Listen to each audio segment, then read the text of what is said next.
it is entirely legitimate for the American people to be deeply concerned when you've got a bunch of violent, vicious zealots who behead people or randomly shoot a bunch of folks in a deli in Paris. New controversy today over President Obama's recent remark that a gunman just, quote, randomly picked a deli. By the way, it was a kosher deli as a target during the Paris terror attacks. And his comment that the media is absolutely overhyping the terror threat from ISIS. Take a listen to his press secretary trying to defend the president's position today. This was not a random shooting of a bunch of folks in a deli in Paris. This was an attack on a kosher deli. The individuals who were killed in that terrible, tragic incident were killed not because of who they were, but because of where they randomly happened to be. They weren't killed because they were in a Jewish deli, though? These individuals were not targeted by name. This is the point. Not by name, but by religion, were they not? Well, John, there were people other than just Jews who were in that deli. And in terms of the media hype, do you think a Jordanian pilot being burned alive is just the media hyping something? I do think it exposes the bankrupt ideology of ISIL, and I think it is a pretty clear illustration of how the international community has been galvanized to take on this threat. It's a big threat that this international coalition is confronting. Why did the president compare himself to a big city mayor fighting crime? He's talking about the necessity of assuming some leadership. Is that the president trying to downplay the threat? It is clearly different than the kind of risk that the American people faced in the days before 9/11. What did he mean when he talked about these horrible deeds by Christians back in the Crusades hundreds of years ago? Was he trying to make a moral equivalence? We have seen individuals perpetrate terrible acts of violence in the name of religion. Doesn't it sound like he's trying to say, look, this has been going on for a long time. I'm like a mayor and dealing with this kind of thing. Terrorism is just not a big deal. Well, Ed, I don't think the president's record of fighting terrorism reflects that at all. Joining me now, Mark Thiessen, who's a Fox News contributor, a former presidential speechwriter, and an American Enterprise Institute fellow. Also, Mark Hanna, who's a Democratic campaign veteran who worked on both the Kerry and Obama presidential campaigns. Mark Thiessen, let me start with you. Do you believe, based on those exchanges, that the president has been downplaying the terror threat? Oh, he most clearly is. But look, Megyn, that was such a softball question. It is inexplicable to me that they couldn't answer it. The kosher deli one? The one about the randomness. Right. Like why is he saying that they were randomly attacked when it was a kosher deli and all the victims were Jewish?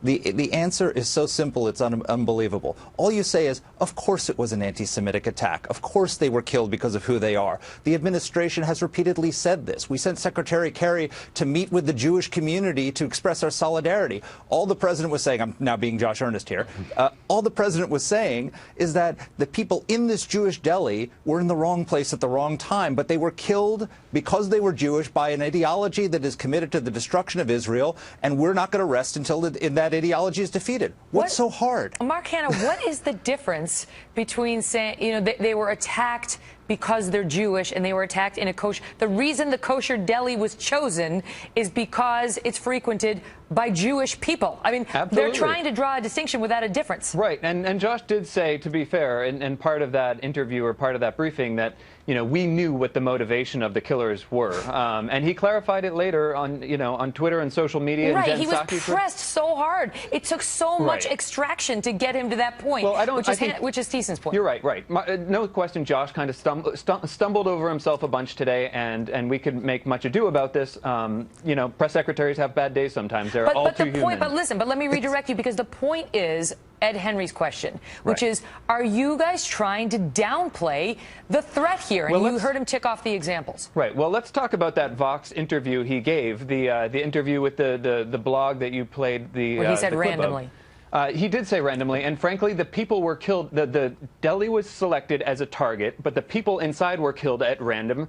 It's absolutely true that he had no idea who was going to be in the Jewish deli. I'm sure the terrorists, I'm not going to be in the mindset of terrorists, but assumed that they would be, Jewish patrons. But I don't think, the president said in that same exact interview that every morning he wakes up, when he takes his coffee or tea, he gets a big, thick book filled with death, destruction, human misery, strife and chaos. And basically, he's thinking about the safety and security of the American people the first thing he does when he wakes up in the morning and the last thing before he goes to bed at night. All right. For us, so Mark Hannah would have us believe, Mark, that when they targeted that kosher deli, they thought it was going to be full of radical Islamists. Exactly, because, the radical Islamists happened to hang out in Jewish neighborhoods in Paris, and they just randomly stepped into a deli and, oh my gosh, it's kosher, let's go kill some people. Of course not. This was a targeted attack. And when the press secretary for the president was repeatedly given the chance to say it was an anti-Semitic attack, Jen Psaki at the State Department was repeatedly asked and repeatedly turned down the opportunity to say this. And they came up with all these excuses like, well, they weren't targeted by name. Neither were the people in the USS Cole or in the embassies in Kenya and Tanzania or on 9/11. Right. When the president said at random, and Jen Psaki came out and clarified this today, and she said that was what his intended meaning was. Why is this hard for them? Why? That's the problem. Why is this hard for them? This is so easy. This is like communications 101. Well, the problem is they're not comfortable. No, we're not. Because the problem is they are so uncomfortable with the language of war that they think that if they don't talk about it in terms of war, the war will go away. This is not what Barack Obama was elected to do. He wanted to change health care. He wanted to be the secretary of HHS. And so this is all a distraction to him. So they think if we just turn the page, then the war will go away. If we don't call it an anti-Semitic attack, it'll go away. It's not going away. We're at war with these people. They want to destroy us. By the way, the hostage taker who killed 4 people and wounded 4 others in that kosher supermarket before he died said he wanted to target Jews. That's what he was doing there. I mean, it's plain as the nose on your face. Like, why wouldn't you just say, of course this was an anti-Semitic, hateful, race-inspired, religion-inspired attack, Mark Hanna. I mean, it plays into the narrative that people already believe in some corners about the president, which is, as Mark points out, why don't you call it a terrorist attack? Why do you call it workplace violence? Why are you trying to tell us that it's media hype, the threat about Al-Qaeda and ISIS, when you got, your own defense secretary coming out and saying, we've never seen anything like them. We got to prepare immediately. Well, I think we're quibbling over semantics here, whether it's at random or the particular place was targeted. The president, you're absolutely right, wants to stay away from caricaturizing this as some sort of, logical extension of, a very peaceful religion that a lot of people around the world follow. He wants to portray this as something that is basically a hateful ideology, a very violent ideology that people are hijacking. And let's talk about it. Does the media overhype terrorism?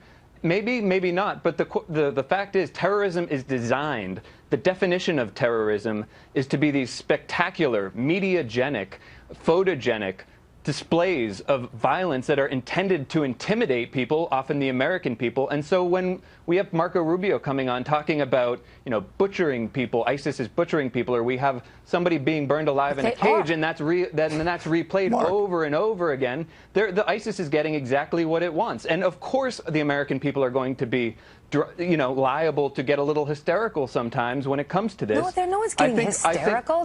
Come on. Who's getting hysterical?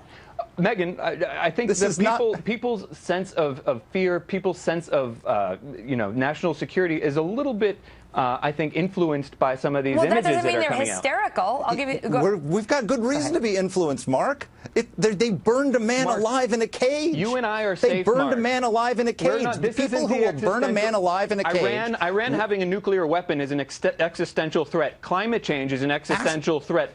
You know what, Mark? ISIS beheading a couple of journalists is horrible. ISIS killed an American hostage today. Climate change didn't kill anybody, okay? Iran getting a nuclear weapon is an existential threat to the United States. If you believe climate change... Mark Squared, good to see you. Okay. Today. Good to see you, Megyn.